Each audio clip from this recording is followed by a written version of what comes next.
حضرت جی کو جو حافظ ابراہیم صاحب سے محبت تھی وہ تو ہمیں وہاں پہ تذکرے فرمایا کرتے تھے، اور حافظ صاحب اگر موجود ہوتے تو شاید میں یہ باتیں نہ کرتا۔ میرا مزاج نہیں ہے کسی کے سامنے کسی کی تعریف و توصیف کرنا، لیکن حقیقت یہی ہے کہ ایک طرف تو حافظ صاحب نے بہت محبت کی اور خدمت کی اور خدمت کا حق ادا کیا جس کا ہم سب کو اعتراف ہے اور ہمیں پتہ ہے۔ دوسری جانب پھر حضرت جی رحمہ اللہ تعالیٰ کئی مرتبہ حافظ صاحب کا تذکرہ فرماتے تھے۔ آج سے تقریباً 15 سال پہلے کی بات ہوگی۔ حضرت جی نے فرمایا کہ لاہور میں ہمارے ایک ساتھی ہیں، وہ اپنے مریدین کو مرید نہیں کہتے تھے، ساتھی کہتے تھے۔ ہاں، یہ بھی بولنے کا ایک انداز ہوتا ہے نا کہ مرید کہیں تو اس کا معنی یہ ہے کہ میں پیر ہوں۔ کئی مرتبہ تو پیر حضرات جو ہوتے ہیں وہ ہر کسی کو مرید کہتے ہیں، وہ مریدہ، وہ ادھر آ جاؤ، یہ مریدہ کا لفظ بولتے ہیں۔ نہیں، حضرت جی کے فرما رہے تھے کہ ہمارے ایک ساتھی ہیں جوان العمر ہیں، چائنا گئے اور چائنا میں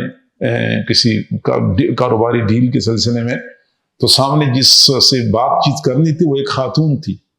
اور 2 گھنٹے مسلسل اس خاتون کے ساتھ گفتگو کرتے رہے، اور ایک بار بھی اس خاتون کی طرف نگاہ اٹھا کے نہیں دیکھا کہ وہ خاتون کیسی ہے۔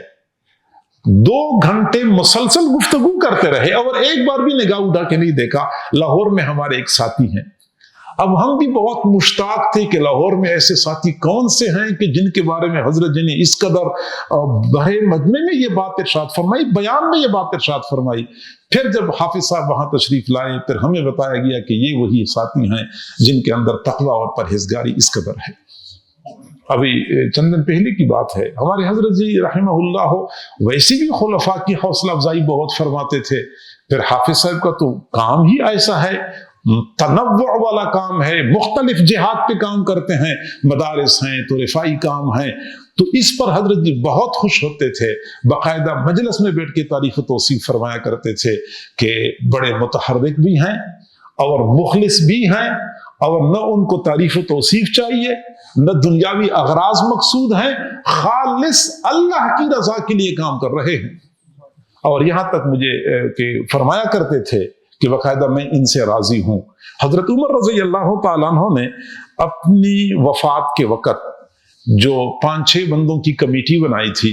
کہ میرے بعد جو نئے خلیفہ کا انتخاب کرنا ہے، یہ 5-6 بندے ہیں، یہ جس کا انتخاب کریں گے وہی مسلمانوں کا نیا خلیفہ ہوگا۔ وہ جو 6 بندے تھے، ان 6 بندوں کے بارے میں حضرت عمر نے یہ بات فرمائی تھی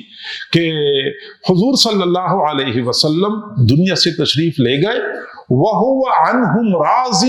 اور رسول اللہ ان 6 بندوں سے راضی تھے، گویا کہ رسول اللہ نے ان سے رضا کا اعلان کیا تھا، اور یہ بہت بڑے شرف اور اعزاز کی بات تھی کہ رسول اللہ نے فرمایا تھا کہ میں ان سے راضی ہوں۔ اگر شیخ کسی خلیفہ کے بارے میں فرما دے کہ میں ان سے خوش ہوں، میں ان سے راضی ہوں، یہ بہت بڑے شرف اور اعزاز کی بات ہے۔ ایک شرف اور اعزاز تو یہ ہوتا ہے، اعتماد ہوتا ہے کہ شیخ کسی کی سر پہ اپنی خلافت کی پگڑی سجا دیتے ہیں، یہ بہت بڑا اعتماد ہوتا ہے۔ پھر بعد میں لوگوں کے سامنے ان کے تذکرے کرنا، تذکرے کرتے ہوئے باقاعدہ رضا کا اظہار کرنا، یہ بہت بڑے شرف اور اعزاز کی بات ہوتی ہے، اور یقیناً حافظ صاحب کو یہ حاصل ہے۔ آپ حضرات حافظ صاحب کو جانتے ہیں،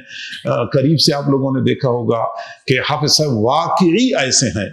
وہ شرف اور اعزاز کے مستحق ہیں۔ اللہ تعالیٰ نے جو ان کو اپنے شیخ کے ساتھ محبت عطا کی، اور ان کی یہ محبت یہ صرف حافظ صاحب کی نہیں، ان کو یہ خاندانی ورثے میں یہ چیز ملی ہے۔ میں کہا کرتا ہوں کہ ہم تو سیدھی سیدھی حضرت جی سے بیعت ہو گئے، اور حافظ صاحب کا معاملہ براہ راست بیعت کا نہیں تھا، ان کا یہ سلسلہ موروثی ملا ہوا تھا کہ دادا حضرت جی سے بیعت تھے اور بہت محبت کرتے تھے، پھر والد ماشاءاللہ اللہ تعالیٰ سایہ لمبا کر دے، وہ حضرت جی سے بیعت، حضرت جی سے محبت کرنے والے، پھر حافظ صاحب حضرت جی سے بیعت، حضرت جی سے محبت کرنے والے، ان کو یہ سلسلہ موروثی طور پہ ملا تھا، خاندانی طور پہ ملا ہوا ہے۔ تو ظاہری بات ہے کہ خاندانی نسبت بڑی پکی ہوتی ہے، اور ان کا تو میں سمجھتا ہوں کہ 50 سال کا تعلق ہوگا، کیونکہ جب حضرت جی پہلی مرتبہ تشریف لے گئے تھے کراچی، اس وقت حضرت جی کی عمر شاید 24-25 سال ہوگی، جب ان کے دادا حاجی یعقوب صاحب، شیخ یعقوب صاحب رحمہ اللہ کی ملاقات ہوئی تھی، ان کے گھر میں ٹھہرے ہوئے تھے، تو گویا کہ کم از کم 45 سال کا تعلق ان کا ہوگا۔ تو یہ خاندانی تعلق ہے، یقیناً یہ تعلق بہت بڑا پکا اور مضبوط ہے، اور یہ نسبتیں صرف دنیا میں نہیں بلکہ آخرت میں بھی کام آئیں گی۔ میں دعا گو ہوں اللہ تعالیٰ حافظ صاحب نے جو خدمات سر انجام دی ہیں دنیا میں اپنے شیخ کی، اور اور شیخ کا جو اعتماد تھا اور رضا کا اظہار تھا، اللہ کریم ان کی خدمات کو قبول فرمائے اور حافظ صاحب کو اپنے شیخ کے اس حسن اعتماد پر پورا اترنے کی توفیق عطا فرمائے۔ ویڈیو کے نیچے سبسکرائب کے بٹن پہ کلک کریں، بیل کے آئیکن پہ کلک کیجئے تاکہ ہر نئی ویڈیو کی نوٹیفیکیشن آپ کو مل جائے۔